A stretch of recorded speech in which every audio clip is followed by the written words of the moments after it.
प्रश्न ये करना चाहूंगा, योगेश्वर श्री कृष्ण को लोग अलग अलग रूपों में पूछते हैं। हम उन्हें गुरु माने, भगवान माने, सखा माने, लड्डू गोपाल के रूप में भी पूछते हैं कि यह हमारा लला है।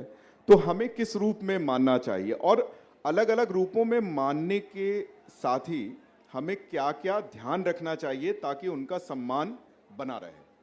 देखो, मुझसे अभी किसी ने आकर के ये कह दिया कि आप मिश्रा जी को अपना चाचा मानो। मैं मान पाऊंगा? नहीं मान पाऊंगा।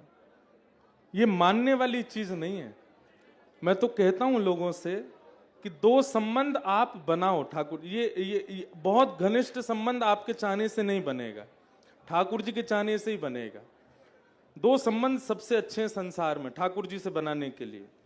सबसे पहला सखा, ठाकुर जी को अपना सखा मानो, ये हमारे सखा हैं।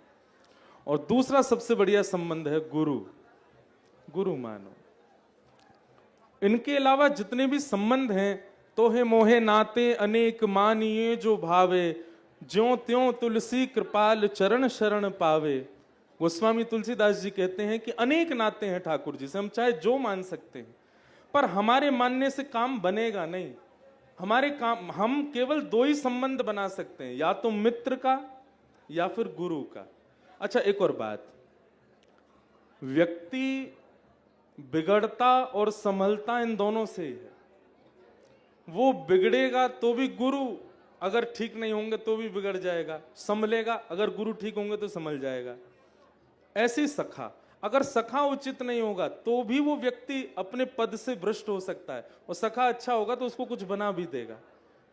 तो अपने जीवन रूपी इस महाभारत में हम सब अर्जुन हैं, अपना सखा श्री कृष्ण को बनाओ, उनको सखा के रूप में देख लो। अच्छा, एक और बात, दूसरी बात आपने कही कि इनमें किन किन बातों का ध्यान रखना चाहिए। सखा यदि आप ठाकुर जी को मानते हैं तो आपको ध्यान रखने की जरूरत नहीं, वो ध्यान रखेंगे आपका। गुरु अगर आप ठाकुर जी को मानते हैं तो भी आपको ध्यान रखने की जगह नहीं है, वो ध्यान मैंने एक बहुत बढ़िया सूत्र बता दिया है। और जितने भी संबंध हैं सब में आपको उनका ध्यान रखना पड़ेगा, परंतु सखा और गुरु के संबंध में ठाकुर जी आपका ध्यान रखेंगे। मैं क्या कहता हूं, ठाकुर जी मेरे सखा हैं, ठाकुर जी ध्यान रखेंगे ये कहीं गिर नहीं जाए, इससे कुछ, बस एक चीज का ध्यान रखना है, क्या, अगर सखा कहा है तो उस सखत्व का निर्वहन उसी भाव से करो। कई लोग क्या करते हैं, ठाकुर जी को सखा मानते हैं तो वो सबको दिखाते हैं, अरे ये तो हमारो सखा है, कन्हैया तो हमारो सखा है, अरे ये बांके बिहारी मेरा सखा है। बताना नहीं है, वो गोपनीय होना चाहिए। आज प्रधानमंत्री अगर किसी के मित्र हों, वो व्यक्ति सोशल मीडिया पे अपडेट नहीं कर सकता कि प्रधानमंत्री मेरे मित्र हैं, मैं उनके संग चाय पीता हूं, मैं उनके संग भोजन करता हूं, उसको गोपनीय रखना पड़ेगा। तो बस दो बातों का ध्यान रखना है, पहला तो आप अपना संबंध निर्वहन करो, सखा मानते हो तो सखा की तरह ही उनके साथ व्यवहार करो, और दूसरी बात उसको गोपनीय रखो। अगर आप किसी के साथ वृंदावन जा रहे हो तो फिर आपको यही दिखाना है कि नहीं आप भक्त हो, लेकिन मन ही मन, लाला तू तो मेरो सखा है, तू तो सब जाने, तू तो मुझे हर तरीका ते माने, वो गोपनीय होना चाहिए, प्रकट नहीं हो, बगल वाले को पता ना चले कि आप उनको सखा मानते हो। तो ये दो बातों का ध्यान रखा जाए तो आपका संबंध उचित चले। तालियां कुछ कम आ रही हैं।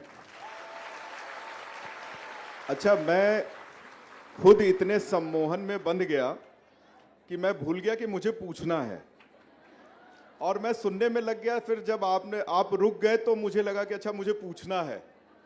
तो वो जो जादू है, चूंकि मित्र की बात हुई, सखा की बात हुई, तो यहाँ युवा पीढ़ी के बहुत से बच्चे हैं। मैं ये आपके माध्यम से कहलवाना चाहता हूँ कि मित्र कौन, कैसे मित्र बनाएं, क्योंकि आजकल जो बच्चे रील में व्यस्त हैं, जिनका हाथ ऐसे बहुत तेजी से चलता है, उनको मित्र बनाते समय क्या क्या चीजें देखना चाहिए, मित्र कौन अच्छा होता है, इसके बारे में शास्त्र क्या कहते हैं? ये मेरे हिसाब से मित्र वो अच्छा नहीं जो आपकी कामनाएं पूरी करवाए।